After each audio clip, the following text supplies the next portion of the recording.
Hello दोस्तों, नमस्कार। मैं हूँ रंजीत प्रजापति और आपका अपने यूट्यूब चैनल शिक्षण बाय आरपी में हार्दिक स्वागत है। कैसे हैं आप लोग? आशा है स्वस्थ होंगे, मस्त होंगे। आज का हमारा टॉपिक है विशेषण। आज हम विशेषण के बारे में जानेंगे। विशेषण के क्या होता है, विशेषण के भेद कितने होते हैं, इन सब चीज़ों के बारे में आप जानेंगे। आज आपने यदि सही से विशेषण पढ़ लिया तो इसके बाद एक भी क्वेश्चन गलत नहीं होगा। ये एक ऐसा टॉपिक है जो कि सी टेट, यूपी टेट और बी डबल एस टेट में भी आता है। यूपी पुलिस में भी तो आएगा ही आएगा। तो आज हम विशेषण को समझेंगे। उससे पहले यदि आप हमारे चैनल पे नए हो तो कृपया लाइक करें, शेयर करें और कमेंट करें और बेल आइकन दबाना ना भूलें, जिससे मेरी महत्वपूर्ण वीडियो आप तक तुरंत पहुंच जाए। तो चलिए शुरू करते हैं हम आज अपना मोस्ट इम्पॉर्टेंट टॉपिक विशेषण। तो दोस्तों, सबसे पहले हम ये जान लेते हैं कि विशेषण क्या होता है, कि आखिर विशेषण कहते किसे हैं।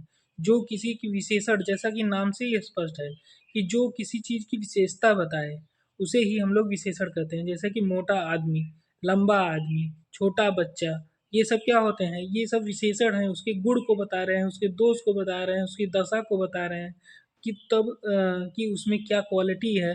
यही उसके अंदर, किसी भी चीज़ के अंदर उसकी क्वालिटी या दशा, रंग, रूप, इसके बारे में बताना ही क्या कहलाता है? विशेषण कहलाता है। जैसे देखिए, काला काला आदमी, मोटा आदमी, छोटा आदमी, लंबा आदमी, ये सब क्या हो गए हैं? ये विशेषण हो गए हैं। तो ये उनकी विशेषता को बता रहा है कि वे कैसे हैं। वो छोटा है, बड़ा है, मोटा है, लंबा है, पतला है। ये सब चीज़ें क्या होती हैं? विशेषता बता रही हैं। उस संज्ञा या सर्वनाम की विशेषता बता रही हैं, उसे ही हम लोग विशेषण कहते हैं। आगे हम लोग अब देख लेते हैं कि प्रविशेषण किसे कहते हैं। देखिए, जैसा कि नाम से ही स्पष्ट है कि विशेषण के जस्ट पहले प्रविशेषण जो लगता है उसे ही हम प्रविशेषण कहते हैं। जो विशेषण की विशेषता बताए, विशेषण की विशेषता बताए कि वह कितना मोटा है, वह कितना पतला है, उसे ही हम लोग प्रविशेषण कहते हैं। कि जैसे देखिए, बहुत मोटा आदमी, मतलब मोटा क्या हो गया? विशेषण हो गया। और बहुत उसके पहले जस्ट आया है तो ये बहुत क्या हो गया? विशेषण हो गया। और आदमी संज्ञा है ही। और फिर देखिए, उसकी लिखावट बहुत सुंदर है। मतलब उसकी लिखावट, मतलब उसकी राइटिंग कैसी है? सुंदर है। सुंदर क्या हो गया? ये उसी विशेषता बता रहा है कि उसकी लिखावट कैसी है? बहुत सुंदर है। तो सुंदर विशेषण हो गया। और कितना सुंदर है? बहुत सुंदर है। तो बहुत क्या हो गया? प्रविशेषण हो गया। बहुत क्या हो गया? प्रविशेषण हो गया। तो उसे ही हम लोग प्रविशेषण कहते हैं। फिर आगे अब हम लोग देख लेते हैं कि विशेषण के भेद क्या होते हैं। विशेषण मुख्य रूप से कितने प्रकार के होते हैं? 4 प्रकार के होते हैं। इसके अंतर्गत 4 भेद होते हैं। कौन कौन से होते हैं? गुणवाचक विशेषण, संख्यावाचक विशेषण और परिमाणवाचक विशेषण और सार्वनामिक विशेषण। ये 4 भेद होते हैं विशेषण के।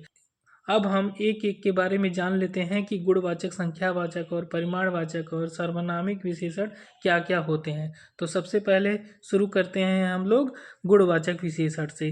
विशेषण अर्थात नाम से ही स्पष्ट हो रहा है कि गुण, उसके अंदर उसकी क्वालिटी को बताएगा कि किसी आदमी का कैसा है, वो उसकी क्वालिटी को बता, चाहे वो कोई भी वस्तु हो, उसकी क्वालिटी को बताना ही, उसके रंग, रूप, आकार को बताना ही क्या कहलाता है? गुणवाचक विशेषण कहलाता है।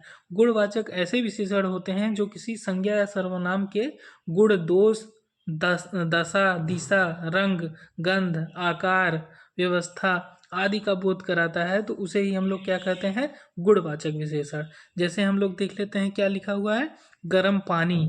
तो पानी है लेकिन कैसा है? गर्म है। तो ये गर्म क्या हो गया? उसका गुण बता रहा है।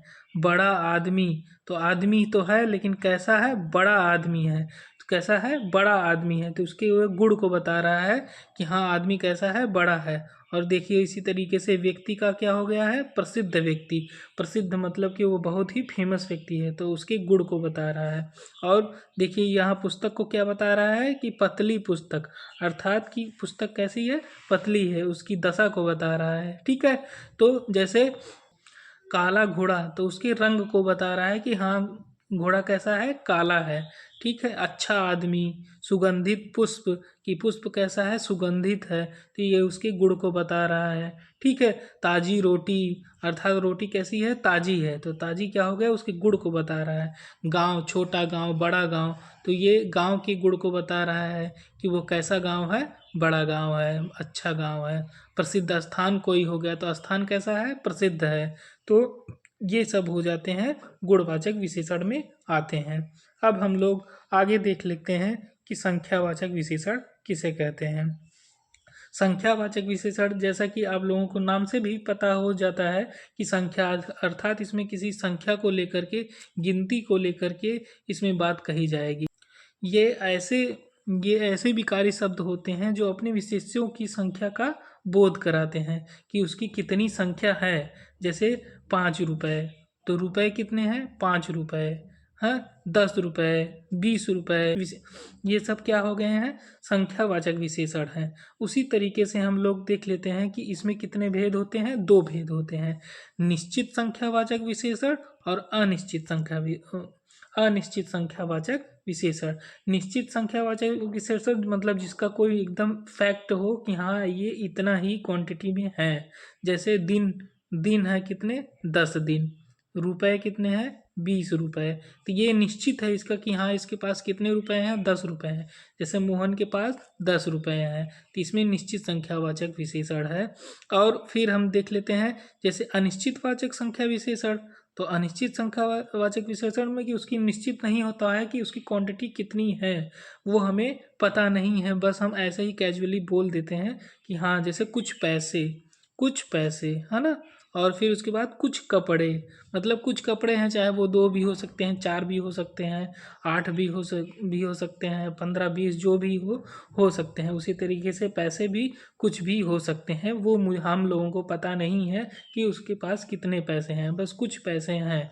तो इसमें निश्चित नहीं हो पा रहा है कि एग्जैक्ट उसके पास कितने पैसे हैं या कितने कपड़े हैं, तो उसे ही हम कहते हैं कि अनिश्चित संख्यावाचक विशेषण। ठीक है। फिर इसके 4 और उपभेद आते हैं कि इसके 4 और उपभेद हैं। कौन कौन से हैं? गणनावाचक विशेषण,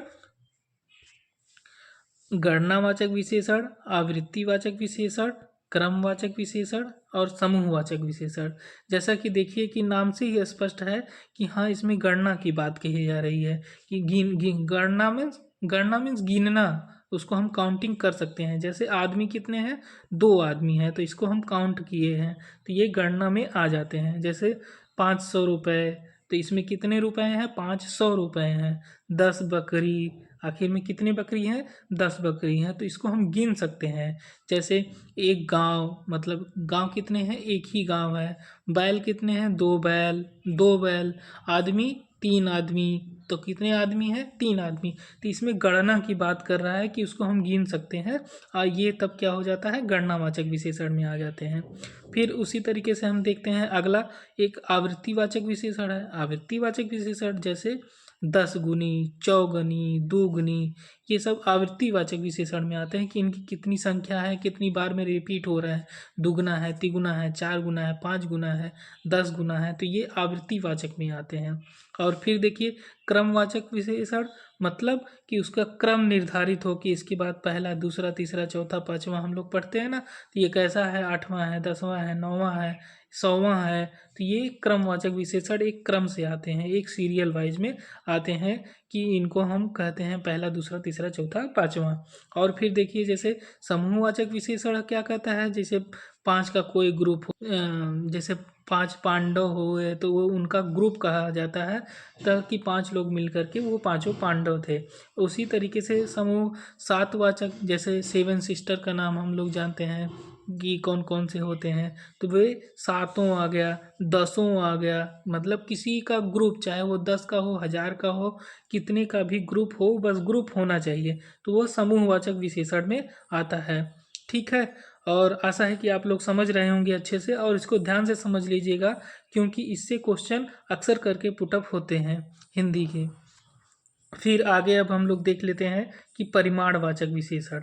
देखिए, जैसा कि नाम से ही स्पष्ट हो रहा है कि परिमाण मतलब किसी को नाप तौल से संबंधित होता है, कि किसी को हम उसका वजन कर सकते हैं कि हाँ ये कितने किलोग्राम है, ये कितने लीटर है, तो इसकी दूरी कितनी है। तो इसको हम नाप तौल से संबंधित होता है परिमाणवाचक, है ना। तो जैसे हम लोग देख लेते हैं, नाप तौल से संबंधित शब्द होता है जैसे 10 लीटर, मतलब लीटर में कितना है, 10 लीटर है, तो उसका हम परिमाण देख रहे हैं कि ये कितना है, 10 लीटर है। और फिर कितनी दूरी में वह कितनी दूरी चला है, तो वह 8 किलोमीटर दूरी चला है। तो ये 8 किलोमीटर क्या हो गया, ये परिमाण हो गया, कि उसकी हम लोग परिमाण उसको नाप सकते हैं कि हाँ कितना है। ठीक है। फिर इसमें भी दो भेद आते हैं, जैसे देख लीजिए कि निश्चित परिमाणवाचक और अनिश्चित परिमाणवाचक आते हैं। तो इसमें निश्चित मतलब निश्चित होता है कि कितने लीटर दूध है, कितना किलोमीटर दूरी उसने तय किया है, तो ये निश्चित होता है। जैसे कि कोई दूध देने आता है तो 10 लीटर दूध दिया तो वो नाप कर के ही देता है। और उसी तरीके से जैसे वह कुछ पैदल चला है तो कितनी दूरी पैदल चला है, 2 किलोमीटर चला है कि 4 किलोमीटर चला है कि 5 किलोमीटर चला है, तो इसको हम एक निश्चित फैक्ट होता है कि हाँ इसको हम नाप सकते हैं इतना दूरी वो चला है। तो ये ऐसे जो शब्द आते हैं वो निश्चित परिमाणवाचक आते हैं। बस हमें ध्यान ये रखना है कि परिमाणवाचक में नाप तौल से संबंधित होता है, उसे ही हम लोग कहते हैं परिमाणवाचक। फिर अनिश्चित परिमाणवाचक क्या होता है, जैसे इसमें निश्चित नहीं होता है, जैसे कुछ कपड़े, थोड़ा पानी, है ना, कुछ पेंसिल, मतलब ये हमें पता नहीं है कि कितने पेन या कितने पानी, कितना पानी या कितने कपड़े हैं, इसमें अनिश्चित होता है। मतलब बस कुछ है, अब कितने हैं ये नहीं पता है, तो उसको हम लोग कहते हैं कि ये लो कुछ कपड़े ले जा कर के इस्त्री कर दो। तो ये क्या होता है, कुछ कपड़े, अर्थात वो निश्चित नहीं है, वो कितने भी दे सकता है, 8 का भी दे सकता है, 10 का भी दे सकता है, 20 भी दे सकता है कपड़े इस्त्री करने के लिए। अब कहते हैं कि पानी, थोड़ा पानी लेके आओ, अब थोड़ा कितना थोड़ा ये पता नहीं होता है। कुछ पेंसिल, चाहे वो 8 हो, 10 हो, 12 हो, कुछ पेन, तो ये अनिश्चित है कि ये क्या है, अनिश्चित, ये कुछ भी हो सकते हैं। ठीक है। अब देख लेते हैं हम अपना चौथा, सार्वनामिक विशेषण। सार्वनामिक विशेषण क्या होता है, जैसे हम लोग देख लेते हैं, ये क्या लिखा हुआ है, यह मोहन की कलम है, तो यह क्या है, निश्चय है कि यह किसकी कलम है, ये क्लियर है, यह मोहन की कलम है। जैसे हम इंडिकेट कर रहे हैं कि यह मोहन की कलम है, अर्थात ये निश्चित निश्चयवाचक सर्वनाम में आता है। ठीक है। निश्चयवाचक सर्वनाम में आता है, यह मोहन की कलम है निश्चयवाचक सर्वनाम में। लेकिन यह कलम, हम डिनोट कर रहे हैं इस कलम को लेकर के कि यह कलम किसका है, मोहन की है। तो यहाँ पर यह क्या हो गया कि सार्वनामिक विशेषण हो गया। यहाँ पर कैसे प्रयोग हुआ है, सार्वनामिक विशेषण के रूप में प्रयोग हुआ है। लेकिन यह मोहन की कलम है तो ये निश्चय वाचक सर्वनाम है। ठीक है। फिर आगे हम अगला एग्जाम्पल देख लेते हैं कि यह किताब श्याम की है, मतलब यह किताब किसकी है, श्याम की है। ये इंडिकेट कर रहा है कि यह किसकी किताब है, श्याम की है। तो इसमें यह क्या हो गया, सार्वनामिक विशेषण हो गया। फिर यह श्याम की किताब है, तो यह निश्चित है कि यह किसकी है, श्याम की किताब है। ठीक है। तो इसे ही कहते हैं निश्चयवाचक सर्वनाम। तो इसे आप लोग अच्छे से समझ लीजिएगा कि निश्चयवाचक सर्वनाम और सार्वनामिक विशेषण में डिफरेंस क्या होता है। ठीक है। आशा है कि आप लोगों को मेरे द्वारा दी गई जानकारी सही लगी होगी, अच्छी लगी होगी। तो कृपया लाइक करें, शेयर करें और कमेंट करें। आपका दिन शुभ रहे। धन्यवाद।